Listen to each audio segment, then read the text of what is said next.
Hey, Billy from Permapastures Farm, and today we're going to talk about chicks. Now, we put out a video just recently of a brooder, and really, folks, you ought to have that together before you even get your chicks to the house. Now, the whole reason I'm even doing this video today has to do with my little visit to the farm store down the road where we get things from time to time, whether it be wood chips or things that we just don't have on hand that we might need. Now, I went in there and I think I was after seed potatoes and a few items to get for the chicks. And I was waiting in line, and there was a young lady with a young man that were in line ahead of me. And the guy had said to him, he says, okay, you're going to want to put a box. You want to put a lid on that box when you take these chicks home? And the lady's like, no, I speak chicken. And as she walks out, one of the other guys that works in the store said, well, she doesn't speak it that well. This is the third time. And so I looked back and I said, well, what do you mean? And he says, well, she's bought 10 birds. This is her third time buying 10 birds. She's killed the first two batches that she bought.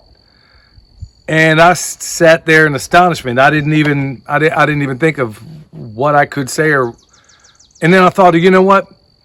There's a lot of people, in light of what's going on with this pandemic, whether it's contrived or otherwise, whatever your thoughts are on it, the results are still the same. People are behaving the same no matter what.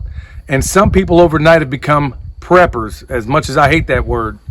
So anyway, long story short, people are buying, and apparently, according to this guy, this is not the first set of people to come in there.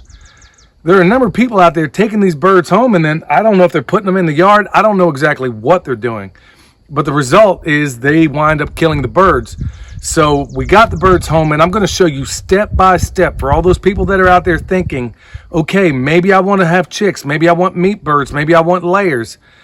Regardless, they all start out pretty much the same way. You treat them the same way. So we're going to do as comprehensive a video that we can describing what you do from the day they get home and then maybe 3 days into it. And if you make it that far, your attrition rate should be pretty good. So with that said, let's show you how it's done.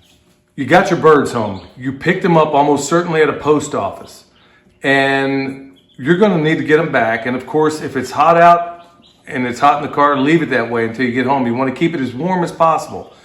If it's cold out, then you obviously want to warm it up on the way home. And they're going to come in boxes that you're going to have to transport, obviously, from your vehicle or from the post office to your vehicle, from your vehicle to your home. And you want to already have everything set up. You want to have a brooder, whether it's like we discussed in the previous video, you want to have a brooder, even if it's nothing more than a cardboard box. You want to have a brooder set up with some heat lamps and preferably red lights. And one of the most important things you want to do to keep your birds alive is to make sure they know where to get their water. Now, these are simple enough to find, easy enough to find, and you're going to take every individual bird and you're going to dip their beak in that water. As silly as that may seem or sound, it is absolutely necessary.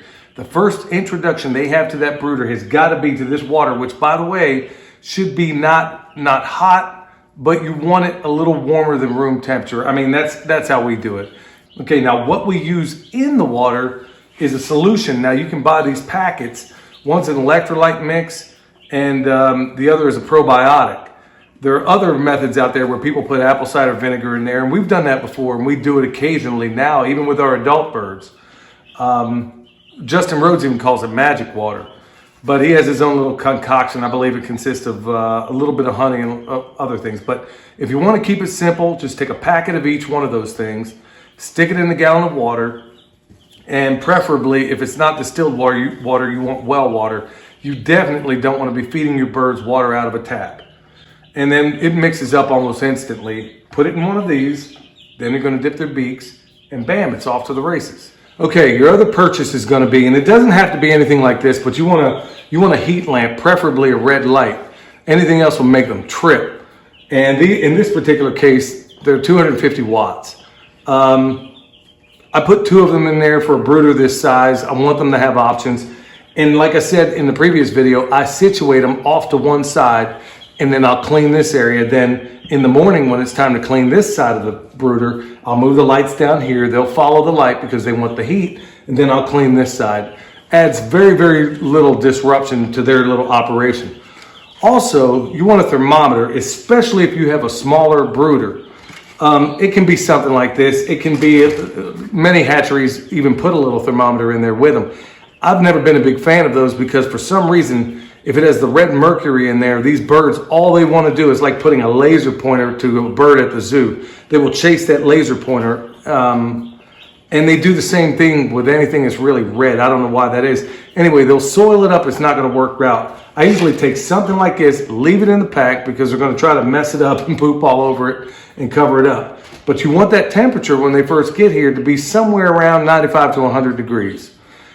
And like I said, I leave it very, very warm on one side, not more than 100, but they always have a point of egress. They can always get away from it. And if you'll watch during the day or when they're very, very young, they will park underneath that thing and that's where they'll stay the whole time. Now we're going to talk about the food they eat.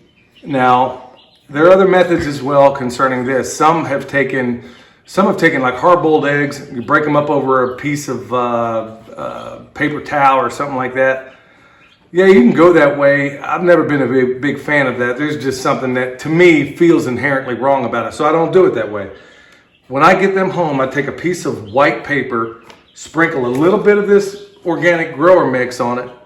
And I've never seen a bird not go after like, oh, okay, there's food, I'm gonna roll with it. Get one of these little feeders or two of them. I got 40 birds in here and 2 of these is doing just fine. Because these are meat birds and they're not layers, I'm especially cautious about what these guys are gonna eat because guess what? We're gonna eat. All right, so we covered all this other stuff. Now we're getting down to some other parts of it. And this is what you see behind me. This is the litter, or it's going to become litter. It's wood chips. It's pine mulch. You can find it at Tractor Supply at any number of places. But this is of profound importance. I mean, I can't begin to tell you how important it is. You don't need to clean it out every day. All you do is add whatever they've done. Obviously, they pooped everywhere. You're going to just add this on top of it. You're not going to try to take it out. You're just going to do the deep bedding method and you're going to keep adding to it every day. And you should not be smelling anything. No nitrogen, no nasty smells, none of that stuff. Now, another little trick you can do, there's a number of ways that people go about it, is I typically take a few boards and I put them on the bottom of this.